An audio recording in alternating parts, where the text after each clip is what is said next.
लेकिन एक बिटिया दे दे, एक लाड़ली मेरे घर में आ जाए, मेरा जीवन धन्य हो जाए।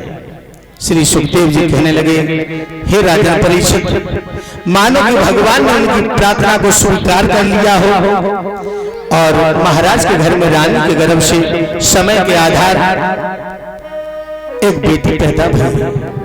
भक्तों, कोई साधारण बेटी नहीं थी, देवी थी, देवी साक्षात सीता प्रकट हो गई।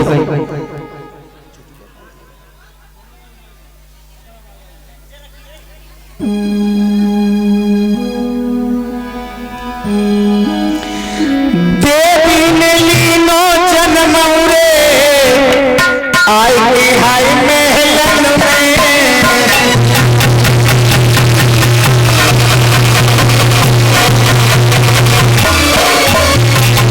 देवी प्रकट हो गई। पाई बिना के नारद मुनि जी आए पहुंचे नगर में।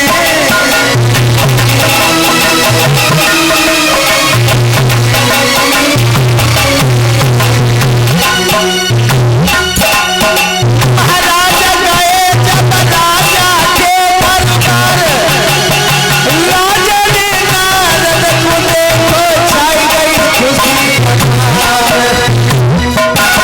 बोले महाराज अच्छे समय पे तुम आए रहे हो, पूछो आसन पवन लगाए।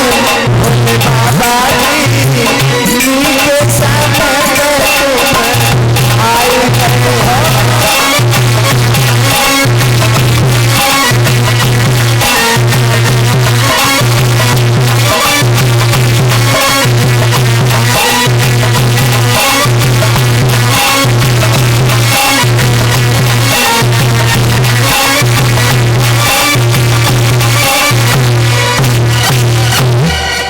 आज जो है बीच में बहुत सुंदर आसन जो है डाल करके देवश्री नारद को बिठा लिया है। देवश्री नारद जी जब उस आसन पर विराजमान हुए, जब राजा का चेहरा देखा है, देवश्री पूछने लगे, महाराज कारण क्या है जो आप तुम रह के मुस्कुरा रहे हो? लगता है कोई तुम्हें विलक्षण खुशी प्राप्त हो गई। हाँ बाबा, आज मैं बहुत खुश हूँ। क्यों, कोई खास बात है? बोले हाँ।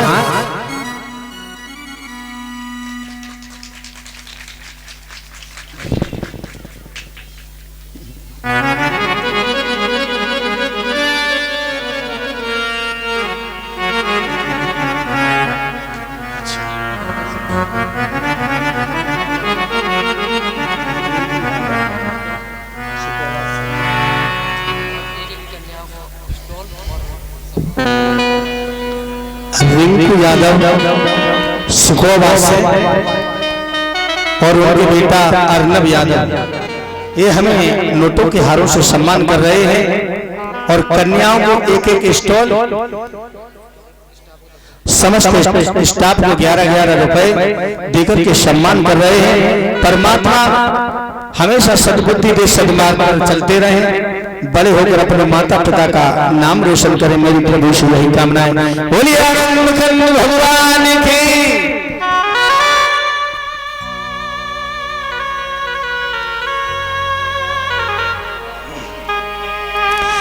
हाथ जोड़ राजा कहे, सिद्धि भय शिव काम, बिटिया जनमी भवन में, तो धर दीजो प्रभु नाम। महाराज, हमारे घर में एक लली पैदा हुई है, सो मेरी बिटिया को नामकरण संस्कार कर दे। और नाम के संग संग जी और बता दियो कि हमारे लली को दूल्हा को बने हैं। मेरी बिटिया की शादी किनके संग में हुई है, जो अभी बताई दियो। नारद जी ने कही ठीक है। अब देवसेनाथ ने हाथ में पत्र का उठाई और लगन शोधने लगे। लगन शोधने के बाद में महाराज ने देखा और बताया, कहा सुनो, तुम्हारे जो है दामाद होंगे वो यादव सरकार कर्मवीर भारत के भूषण योगीराज कृष्ण बनेंगे और तुम्हारी बिटिया का नाम रुक्मिणी है। रुक्मिणी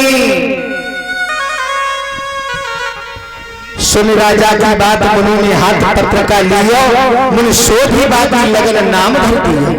रुक्मिणी जाको नाम सिद्धि सब काम देव ने कियो और श्री कृष्ण को बिहार वचन दे दियो।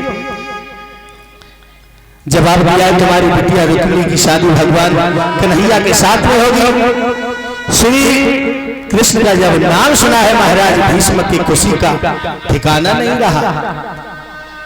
एकदम गद्दी से उछल पड़े। आहा हमारे दवाद भगवान द्वारकाधीश बनेंगे।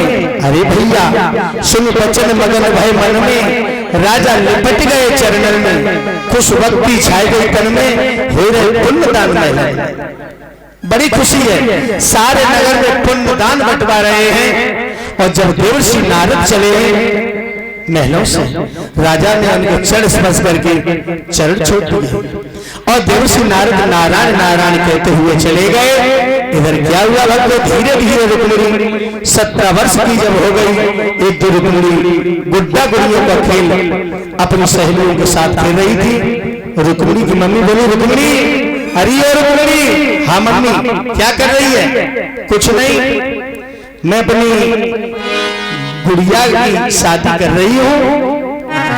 रुक्मिणी की मैया के दिमाग में झटका लगा मेरी बेटी तो इस शादी के योग्य हो गई। बांदी से कहकर महाराज भीष्म को बुला लेती।